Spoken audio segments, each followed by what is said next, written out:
How do you manage your team? So it starts with understanding, do you like managing people? I like it. It's fun for me. For some who, listened to the conversation Zane and I had yesterday, might be stressed out and overwhelmed, like, oh my God, I don't want to spend my time doing that. For me, I love it. Like that's the best part. So do you want to even be that person who's managing people, or not? Because if you think of people just as task doers, like, hey, you just get this stuff done and never talk to me, and not treating them as humans, you're going to lose. So that's step one. Next is understanding, do you need people to do tasks or projects? And there's a big difference. If you're giving somebody a task to do, then you have to tell them exactly what to do. You gotta lay it out for them. You gotta say, make a thumbnail like this, give them templates, give them instructions, give them orders, and they have to, get it done. You're making sure they do their tasks. But you also, it's not as hands off, because you can't be upset when they don't come up with any creative ideas, because that's not what you brought them on to do. They're not supposed to be coming up with the creative ideas. They're just doing the tasks.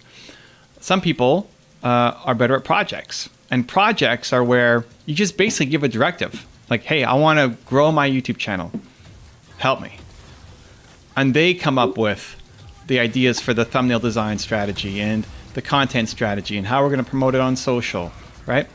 And that's a different skill set. So who do you want to have on your team? And you can have a mix too. It's not just only one camp, but understanding. I was telling this to somebody inside Genius Network today, and these are people who are paying $25,000 a year to be a part of a group, and she was having the same struggle of how do I manage my team? It's like, okay, well, who do you have on your team right now? Are they doing tasks or projects?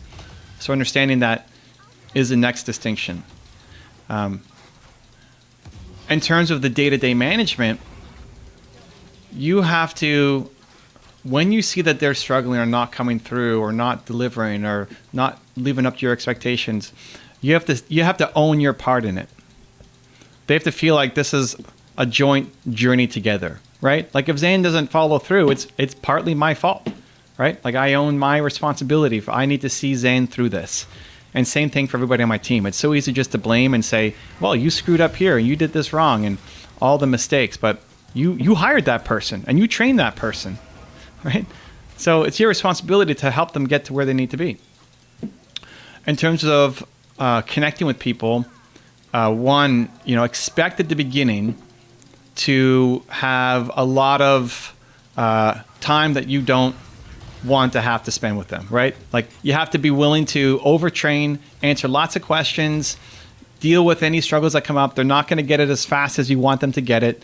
That's just part of it. So you have to, when we hire people, we're like, oh, great, this person's going to come in and take care of everything. It's usually not how it works, especially if you're hiring task takers, because they have to go and do the work. So you have to do extra training, extra support, extra love for them.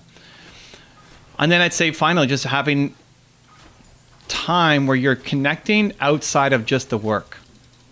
So it's easy just to focus on the work, but your goal as a leader is to help people become better humans. Because they're hanging around you, they should leave a better human, whether that's working with you for a day, a week, a year, 10 years, like they're growing as people because they're with you. That's your responsibility as a leader. So how can you make that happen? How can you spend time with them outside of just, did you get this done? Did you get that done? So one of the things I do is every Sunday, I spend the mornings doing coffee with somebody on my team.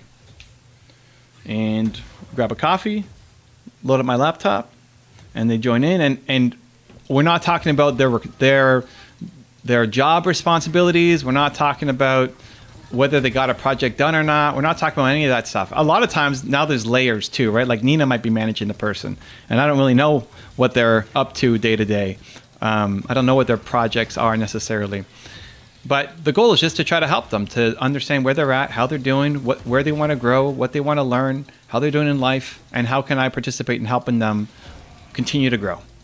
I'm being their chief goal officer. I mean, that seems to be a recurring theme a lot on this series, but you're their chief goal officer. What do they want out of life?